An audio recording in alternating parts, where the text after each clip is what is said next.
9:33 the time. House prices have been falling for 3 years, according to the Royal Institute of Chartered Surveyors. That's a drop in the average price of a house every month since August 2007.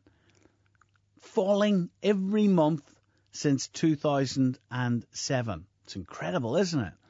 Why is this? Let's find out. Tom McClelland from the RICS, Royal Institute of Chartered Surveyors. Morning to you, Tom. Good morning, Stephen. Good morning. And the economist and investment advisor, Jonathan Davis. Morning to you, Jonathan. Hi, Stephen. Good morning, good morning. Well, Tom, what's happening to the housing market? Well, the RICS has obviously reported its findings, and there has been a very significant correction because, quite simply, the bubble that we had way back in 2007 was unsustainable and driven principally by investors and cheap finance. Cheap finance is now dried up. Investors have disappeared. Prices have corrected to a level where first-time buyers are starting to, are obviously a growing proportion of the market, and prices have fallen to reflect that. But Tom, every month since 2007, people are obviously wondering when this is going to stop. How low can it go? Well, in fact, really now is there have been definite signs of stabilisation, particularly in new build, where builders have, where they had an existing stock that they couldn't get sold, dropped prices, and some of them have had reasonably successful months. And certainly it has been our personal experience in our firm that levels of inquiries are up. And again, if you look at the property websites, you'll find that some asking prices now are really back to where they were in 2004-05. And do you think it can go much lower? No, I think a large proportion of the correction has taken place. What the big problem for Northern Ireland is, because we're so dependent on the public sector, and there is going to be a big squeeze over the next 3 or 4 years on the public sector. That is obviously going to moderate everything and probably leave our prices flat in the short term. Well, exactly. The public sector cuts, and we've been hearing about those over recent days, haven't we? Sammy Wilson telling departments, the Finance Minister Sammy Wilson telling departments to start readying themselves for major cuts that are on the way. Peter Robinson, the First Minister, with similar talk. Sinn Féin saying no, we shouldn't accept these cuts from the British government. But all of that activity will affect confidence in the market, of course. It'll stop people going out and buying, including buying houses, presumably, Tom. Therefore, prices are going to go lower. That, with the greatest possible respect, Stephen, is a rather simplified picture. Really? Because really we've been known about that there's going to have to be a squeeze in public sector spending for the last 6-9 months and longer. And the whole issue is I don't know how the cuts will affect the market. Will they be dealt with through natural wastage? Will there not be that many jobs lost? I really don't know, and so therefore it's a bit too hard to translate. But what I do know is that where prices have fallen, or vendors have dropped their price to reflect current market conditions, they are getting sales. Jonathan Davis, what's your read of the market? The market is picking up speed on the way down. Tom McClelland, an estate agent, is saying that he doesn't know what the public sector... Well, he's not an estate agent, is he? He's a surveyor. Well, actually, I think he does market properties for sale. That's his job. He may well be a chartered surveyor, but he's an estate agent. That's what he does to make a living. Are you, Tom? Yes, of course. Okay, I thought you were both. Okay, go ahead. No, I'm both, of course. Yes. I market property. I mean, a lot of surveyors do sell property as part of their folio. So you do both. Okay, let's not fall out over that. Go ahead, Jonathan. It's his job to talk up the market. He's saying stabilisation. The only word I can think of is codswallop, because the professional organisation that he's representing at the moment, the Royal Institution of Chartered Surveyors, he administers, as it were, in Northern Ireland, their own chief economist, and I quote, "Northern Ireland's housing market is particularly vulnerable in the face of looming public sector cuts." That's his own...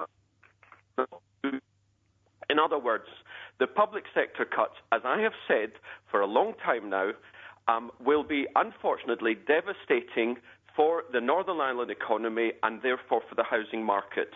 The housing market in Northern Ireland has fallen 35%, hardly a blip over the last 12 months. According to Ulster University's survey, which is the most widely looked at survey in Northern Ireland, prices went up a mere 2.5% in the last year, hardly worth talking about. And there is a further 20, 30, 40% to go. It is absolutely inevitable. When you have had the credit bubble that we have had in the 10 years up to 2008, we are now having a credit crunch which will last years. And on top of that, we're having 20 or 30% public sector cuts, which means higher unemployment, higher home repossessions, higher personal and corporate bankruptcies, and significantly falling house prices. And estate agents who continually talk up the market, well, frankly, they get my goat. Go ahead, Tom. Wow. All I know is okay, that everybody accepts the Northern Ireland economy is vulnerable, and that's a given because of our reliance on the public sector. Well, it takes time for the private sector to come in and replace that.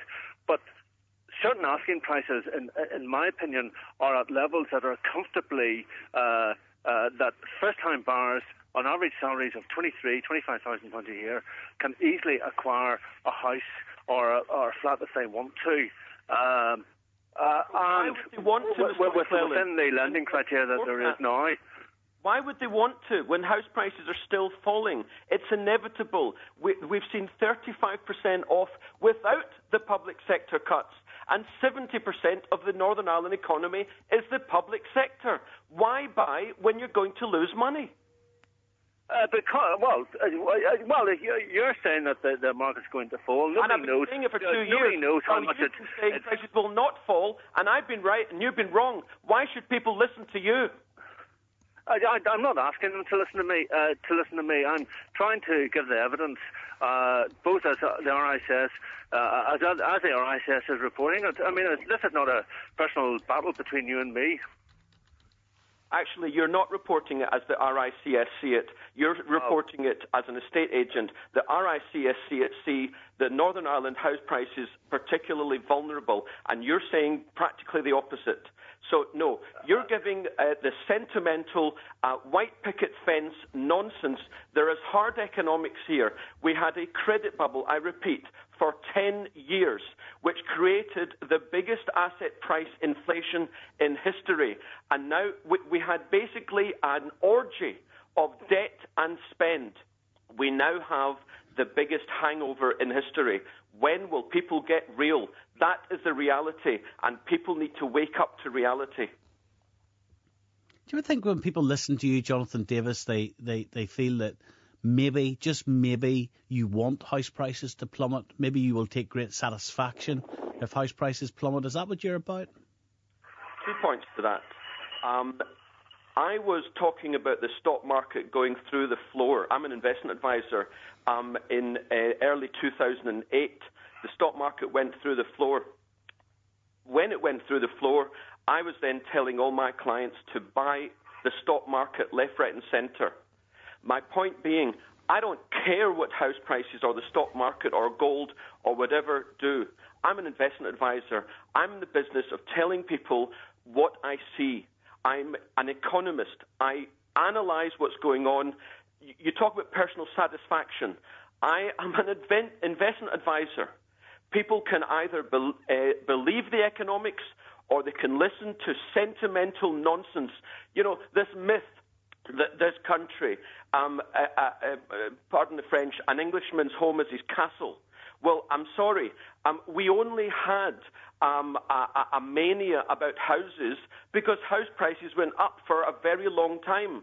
Well, you know, anything that goes up for a very long time is inevitably, in the investment world, going to reverse.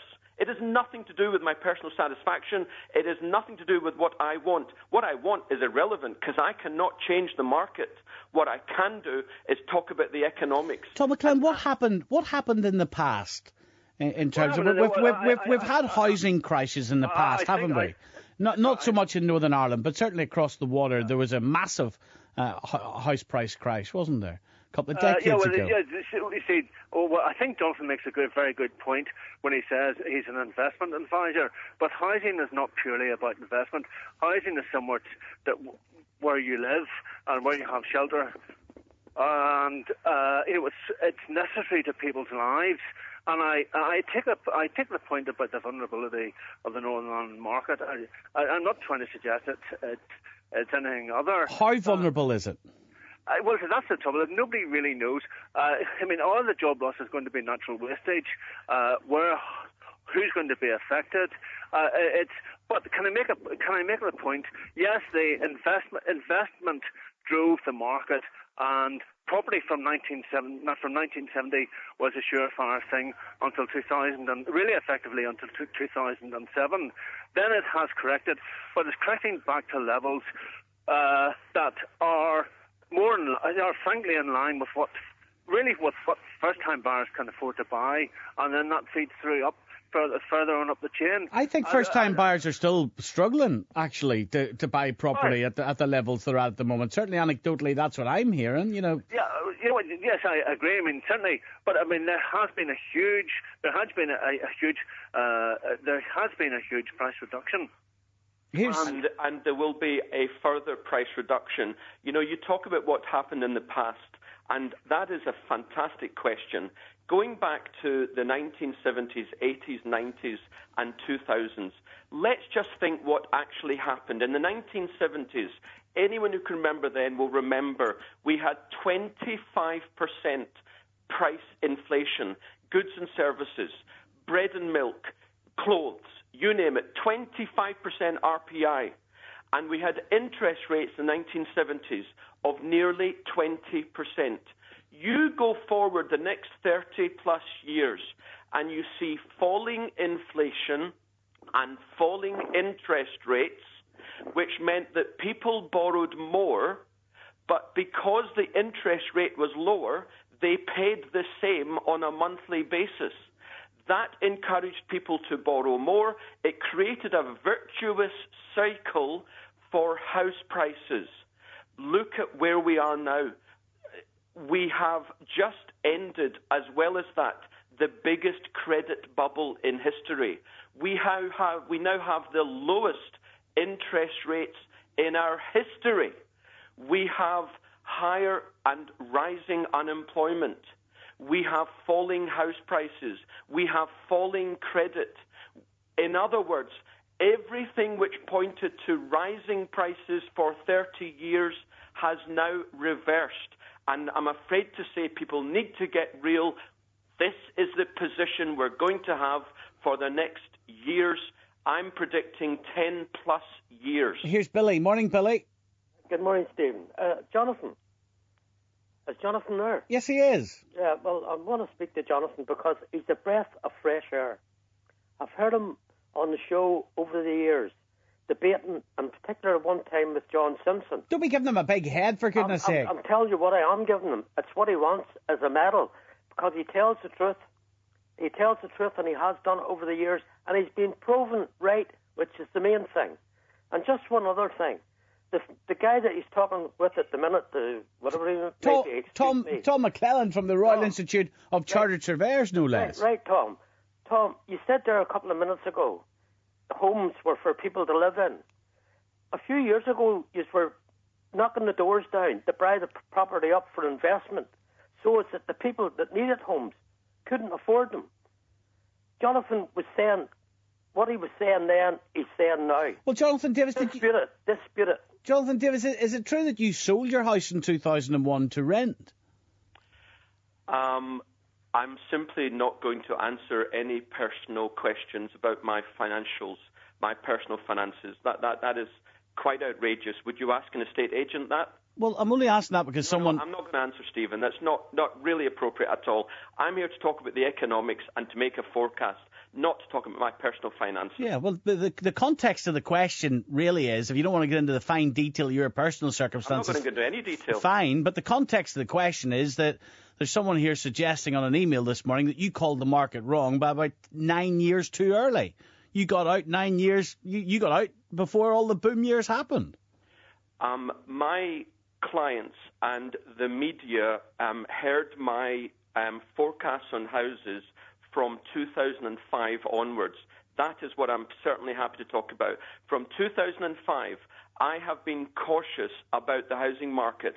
From 2006, I was actually advising clients to divest of excess. So you weren't cautious in 2001 and 2002?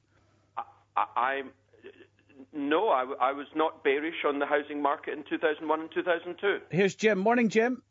Morning, Stephen. You should be ashamed of yourself. I should be ashamed of myself. Yes, you should be ashamed of yourself. Me? It's my fault now. Yes, exactly, because you have got it wrong over the past 3 or 4 years. Jonathan Davis has consistently come on your show. What do you mean I've got it wrong? What have I done? All these people, estate agents and Royal Charters Affairs, all of them were saying from the same, oh, look, it's over, don't worry, oh, invest in property, do this. Jonathan Davis has consistently said, don't. And people have been found out now, people are sitting with negative equity. How's that got anything to do with me? Because you're the one that's putting the man up against the wall. You poo-pooed everything he said over the years. Absolute nonsense. Go back and listen to yourself the way the rest of us have. Nonsense. Hey, this is the one thing I'll tell you. Talking a pile of nonsense. Right, yes. Listen to me. I can buy an apartment cheaper at London Bridge than what I can beside Queensbridge in Belfast. Now, are you going to tell me that there's nothing wrong with that? Are you going to tell me that Belfast prices should be higher than London prices? You're not seriously telling me Belfast is dearer than London. That is impossible.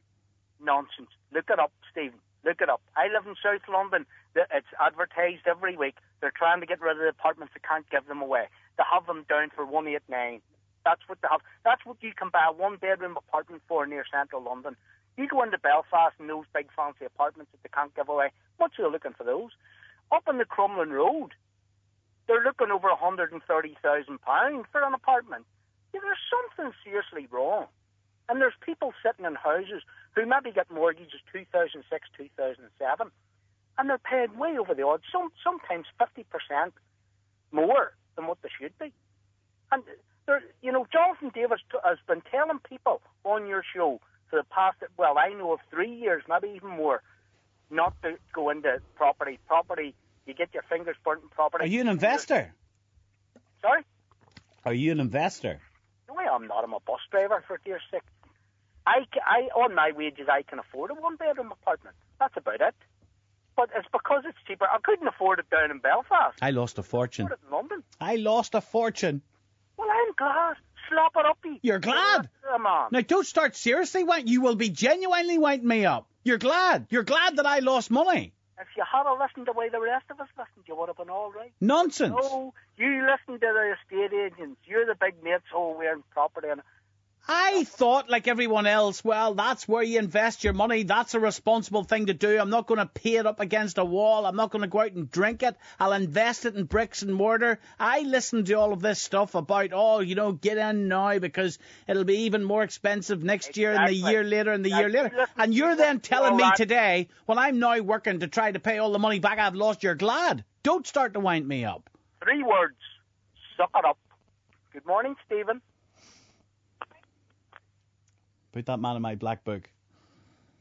Good morning. Can I say something? Yeah. Don't you say you're glad. You'll go too. No, I certainly am not. The economic outlook is very grim, which is what in my firm we've been saying for the past few years that it was going to be.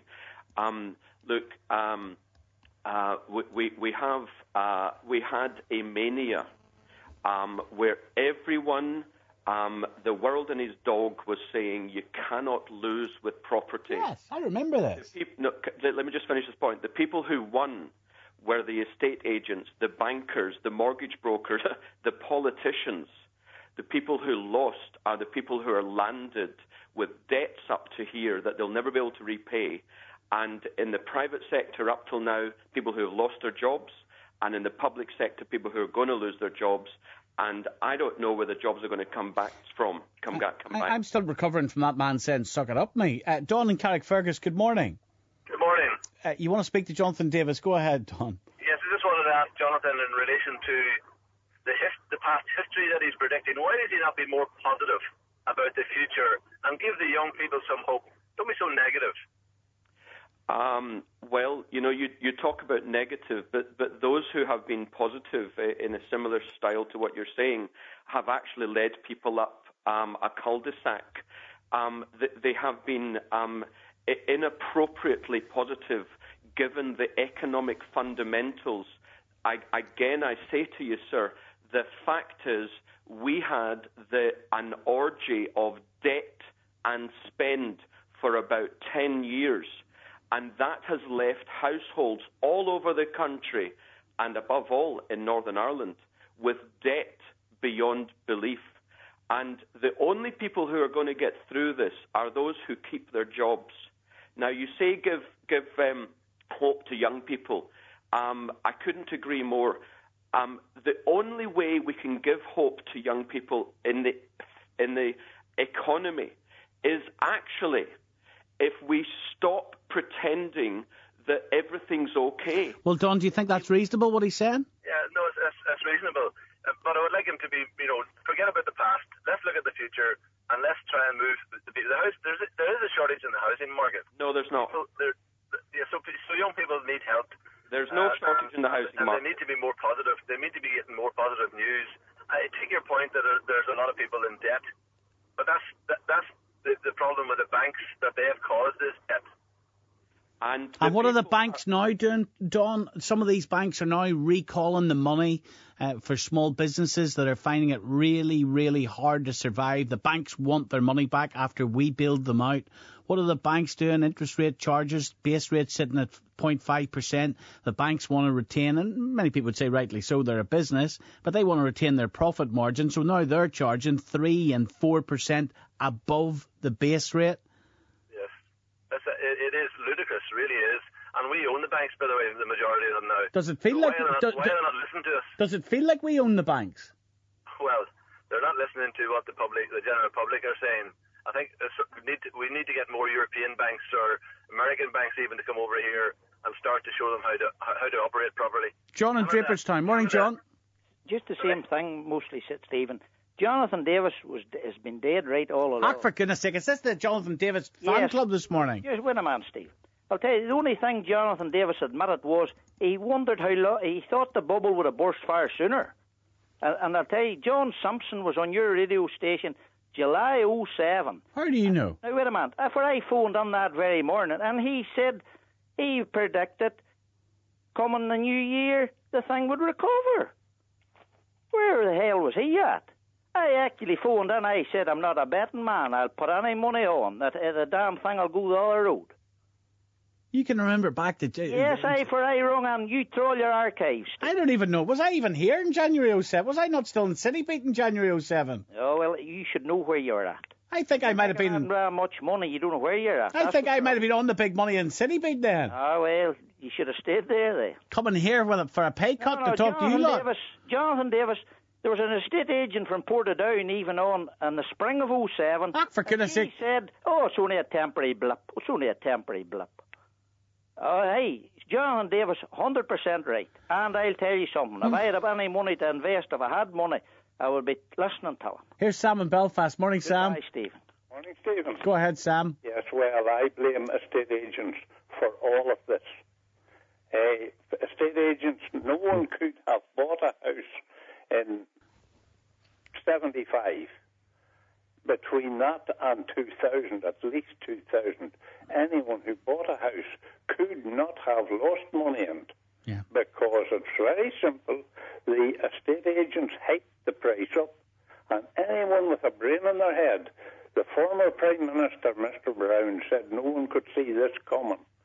A blind man could have seen it coming. I didn't see it coming. Well, you should have seen it coming because it's very simple. It cannot go on. And that last that man a couple of minutes ago saying, suck it up, me, because I've lost so much money. Well, that's his opinion. Well, I don't like him. Well, you may not like him, but, sometimes the truth hits hard. Because I have been shouting this. My neighbour listened to me with a pinch of salt, and he has came back to me and said to me, he says, oh, how right you were you were shouting this all along. This could not go on. You couldn't buy a house. Everything's cyclical, though. House prices will recover. It's just when. At least 20 years. I'll be dead by then. Well, then you might be, but I have no prediction of what the man above wants to do with you. Oh, I'll definitely be dead by 20 years. There's no point. Well, probably if you keep on eating, you will. There's no point. They better come back before then. Well, they will not be back. And you mark my words for it. You tell me I'm going to be in debt for the next 20 years? Yes, probably. There's no way I'll see 57. You'd be far better to do what I advise a young lady. Go bankrupt. Who's in big, deep debt. Go bankrupt. Hand the keys back. Correct. But then I want to stay in Fantasy Island. Well, you were in Fantasy Island for a long time. Yes. Because you shouldn't have been losing all that money. You should have used your own head and not have listened to these estate agents. Sam, you sound like a wise man. Thank you, sir. Marty and